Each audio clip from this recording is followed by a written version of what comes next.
Well guys, क्या आप भी यही सोचते हो कि आपको क्रिप्टो से जो भी प्रॉफिट होता है उसका सीधा सीधा 30% टैक्स सरकार ले जाती है, और अगर आपको लॉस भी हो गया तो भी आपको टैक्स देना पड़ता है?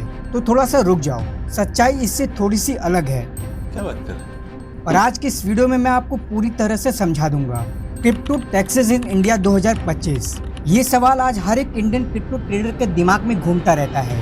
तो चाहे आप क्रिप्टो मार्केट में नए हो या फिर पुराने खिलाड़ी हो, तो आज की इस वीडियो में मैं आपके इस मिथ को दूर करने वाला हूँ। तो चलिए शुरू करते हैं, पर आगे बढ़ने से पहले ये डिस्क्लेमर। दोस्तों, आपने सोशल मीडिया पे काफी लोगों से ये सुना होगा कि क्रिप्टो में आपको जो भी प्रॉफिट होगा उस पर आपको 30% का फ्लैट टैक्स देना होगा। पर ये बात पूरी तरह से सच नहीं है।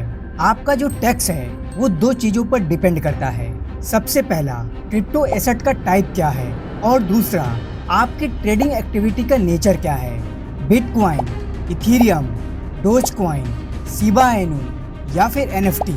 अगर आप इंडिया में इन एसेट में से किसी भी एसेट में ट्रेड या इन्वेस्ट करते हो तो ये वीडीए यानी कि वर्चुअल डिजिटल एसेट माना जाता है। और अगर आप इनमें से किसी भी एसेट को स्पॉट ट्रेडिंग करके यानी कि डायरेक्टली बाय और सेल करते हो अपने पूरे पैसे लगाकर, तो ये इनकम टैक्स एक्ट 1961 में सेक्शन 115 BBH के तहत टैक्सेबल होता है।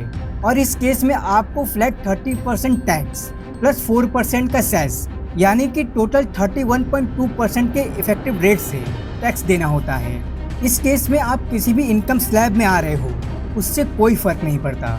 इसके साथ साथ आपको हर एक ट्रांजैक्शन पर 1% का TDS भी देना होता है, चाहे आपको प्रॉफिट हो या फिर लॉस हो। और अगर आपको किसी एक क्रिप्टो में लॉस होता है और किसी दूसरे एसेट में प्रॉफिट होता है तो इस केस में आप अपने लॉस को एडजस्ट नहीं कर सकते। इसके साथ साथ आप अपने लॉस को कैरी फॉरवर्ड भी नहीं कर सकते और ना ही अपने कोई एक्सपेंसेस को डिडक्ट कर सकते हो। और अगर आप गलती से भी अपने टैक्स को छुपाने की कोशिश करते हो तो उस केस में आपके ऊपर पेनल्टी भी लग सकती है, जिस केस में आपको 60 to 70% का टैक्स पे करना पड़ सकता है।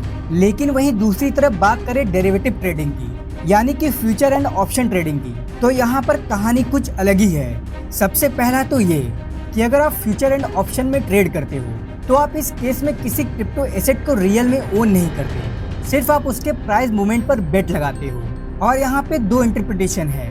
Number 1, business income theory. इस केस में जैसे आप स्टॉक मार्केट में फ्यूचर एंड ऑप्शन को ट्रेड करते हो और उस पर टैक्स होता है, ठीक वैसा ही यहाँ पर भी इम्प्लीमेंट होता है। आपने जितना भी प्रॉफिट कमाया हो उस पर आपको अपने इनकम टैक्स स्लैब के हिसाब से टैक्स देना होता है। और इसके साथ साथ आप एक क्रिप्टो के लॉस को दूसरे क्रिप्टो के प्रॉफिट से एडजस्ट भी कर सकते हो। और अगर आपको लगातार लॉस ही हो रहा है तो इस केस में आप अपने लॉस को अगले 4 साल तक के लिए कैरी फॉरवर्ड भी कर सकते हो।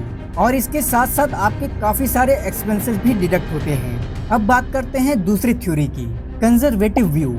यहाँ पर फ्लैट 31.2% का टैक्स लागू होता है, लेकिन आपको यहाँ पर एक्सपेंसेस और लॉस को सेट ऑफ करने का बेनिफिट मिल सकता है।